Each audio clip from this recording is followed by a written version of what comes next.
7 विधानसभा क्षेत्रों में उपचुनाव है और संगठन पूरी तरीके से सक्रिय है। सब लोगों की ड्यूटी लगा दी है, सब लोग काम कर रहे हैं और मैं समझता हूं कि लोगों ने मन बना लिया है कि जिस आस और उम्मीद के साथ में भारतीय जनता पार्टी की सरकार बनाई थी वो पूरी तरीके से 10 महीने में फेल हुई है। हर मुद्दे के ऊपर यू टर्न लिया गया है या वादा खिलाफी की गई है, अनर्गल बयानबाजी। मैं इतना ही कहना चाहूँगा कि एक भी वर्ग खुश नहीं है इस भारतीय जनता पार्टी की पर्ची सरकार से। आज न मंत्री की चल रही है, न मुख्यमंत्री की चल रही है, न विधायकों की चल रही है। पूरी तरीके से ब्यूरोक्रेसी हावी है और आम जनता पिस रही है। कोई सुनने वाला नहीं है। आप देखिए कहीं भी जन सुनवाई नाम की कोई चीज़ नहीं है। किसी मंत्री के एक व्यक्ति जा नहीं रहा है क्योंकि वहाँ जाने से काम भी नहीं हो रहा है। वो मंत्री खुद कहता है मेरा काम नहीं हो रहा। तो फिर ऐसे में चाहे वो शिक्षा विभाग हो, चाहे वो चिकित्सा विभाग हो, चाहे कोई दूसरे विभाग हो, किसी में कोई स्वीकृतियाँ नहीं हैं। बेरोजगार निराश हैं, परेशान हैं, सड़कें टूटी पड़ी हैं, बीमार का इलाज नहीं हो रहा है। हॉस्पिटलों में आरजीएचएस हो, चाहे मुख्यमंत्री चिरंजीवी योजना हो, उसमें कोई इलाज नहीं हो रहा है। प्राइवेट वाले मना कर रहे हैं कि हमें सरकार पैसे नहीं दे रही है। सरकारी कर्मचारियों को आरजीएचएस में 9 महीने से भुगतान नहीं हो रहा है। बेरोजगारों को बेरोजगार भत्ता नहीं है।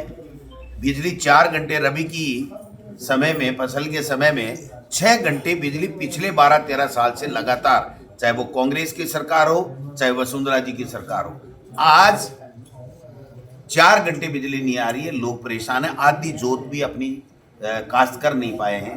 न बीज जो वितरण होता था वो बीज वितरण भी नहीं है। यहाँ सीकर में आप ले लीजिए, जो हमने स्वीकृति करके वित्तीय स्वीकृति जारी कर दी थी, चाहे वो नवलगढ़ रोड का पुलिया हो, चाहे वो झुंझुनू रोड से फतेहपुर रोड को जोड़ने वाली लिंक बाईपास हो, चाहे कोई दूसरा काम हो, एक भी काम यहाँ पर हो नहीं रहा है।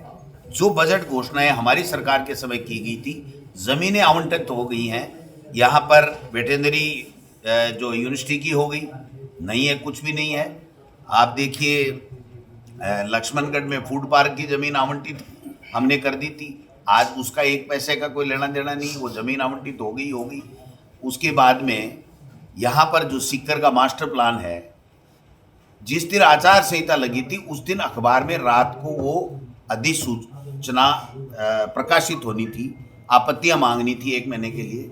आज 10 महीने हो गए, उसके बावजूद भी न कोई अधिसूचना है, उसका अता पता नहीं है वो फाइल है कहाँ। माननीय मंत्री खर्रा साहब ने विधानसभा में मेरे क्वेश्चन के जवाब में कहा था कि हम 1 महीने के अंदर जो आपत्तियां आई हुई हैं हमारे पास में उसका विधिक परीक्षण करा लेंगे और दिसंबर पहले हम इस मास्टर प्लान को लागू कर देंगे। आज मास्टर प्लान का कहीं कोई अता पता नहीं है कि कब लागू होगा, कब अधिसूचना होगी, कब आपत्तियां मांगी जाएगी, कब इसको फाइनलाइज किया जाएगा। तो ऐसे में शहर का विकास भी अवरुद्ध है, बिजली मिल नहीं रही है, शिक्षा के क्षेत्र में कोई टीचरों की भर्ती नहीं है, कोई डीपीसी नहीं है, कोई काम नहीं हो रहा है। तो इसलिए सब लोगों ने मन बना लिया है कि इस भारतीय जनता पार्टी को एक झटका देना है। यहाँ पर 7 सीटों में भारतीय जनता पार्टी का एक भी कैंडिडेट जीतने नहीं जा रहा है, ऐसा लोगों ने मन बनाया है। तो मैं समझता हूँ कि दीपावली के शुभ अवसर पर आप सब लोगों को बहुत बहुत बधाई, शुभकामनाएं। प्रदेश के लोगों को आपके माध्यम से बहुत बहुत बधाई और शुभकामनाएं। सरकार को हम चेताना चाहते हैं, विपक्ष में हैं इसलिए हमारा धर्म बनता है कि आप काम कीजिए। और जो ही हम चेताने का बयान देते हैं या ट्वीट करते हैं या सोशल मीडिया के माध्यम से लिखते हैं तो सारे मिलकर के गालियां निकालना चालू कर देते हैं। तो ये तो भारतीय जनता पार्टी की फितरत में है ये सब चीज़ें। लेकिन हम ये कहना चाहते हैं कि हम जनता की आवाज़ बन करके जनता के मुद्दों को उठाने का काम कर रहे हैं। हमारा कोई व्यक्तिगत एजेंडा तो है नहीं। तो हम तो ये कहते हैं कि भाई अच्छे काम कीजिए, अच्छी शिक्षा की व्यवस्था बने, चिकित्सा में लोगों को लाभ मिले, सड़कें बने, टूटी हुई सड़कें जो बरसात में खराब होगी वो सड़कें बने, शहरों का विकास हो, गाँव का विकास हो। तो ये सब चीज़ें जो है वो उसके लिए हम लोग हमेशा प्रयासरत रहते हैं और आप मीडिया का भी हमेशा साथ रहा है। तो मैं उम्मीद करता हूं कि सरकार को चेताने में आप सब लोगों का योगदान इसी प्रकार बना रहेगा। सर, कांग्रेस की कितनी सीटें आएंगी? बीजेपी 0 आएगी। कांग्रेस का दावा नहीं है। कांग्रेस को दावा क्या है, 4 तो हमारी है ही, बाकी और भी बढ़ जाए, लेकिन बीजेपी 0 आ रही है जैसी सूचनाएं आ रही है। बार बार मदन दिलावर जी बहुत इस तरीके के बयान दे रहे हैं, क्या कहेंगे?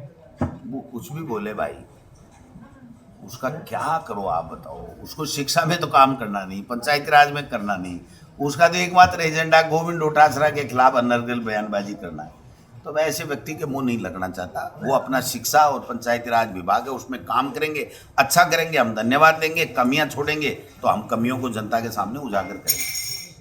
सर, कल महेश जोशी हुआ तो क्या होते ही रहते हैं, क्या दिक्कत आ रही है? जिसके खिलाफ कोई चीज़ होगी, करेंगे, जांच हो जाएगी, जांच में दूध का दूध पानी का पानी हो जाएगा।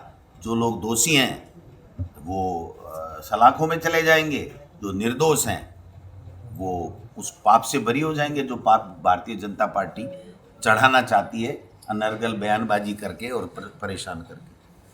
मास्टर प्लान में देरी का क्या कारण मानते हैं?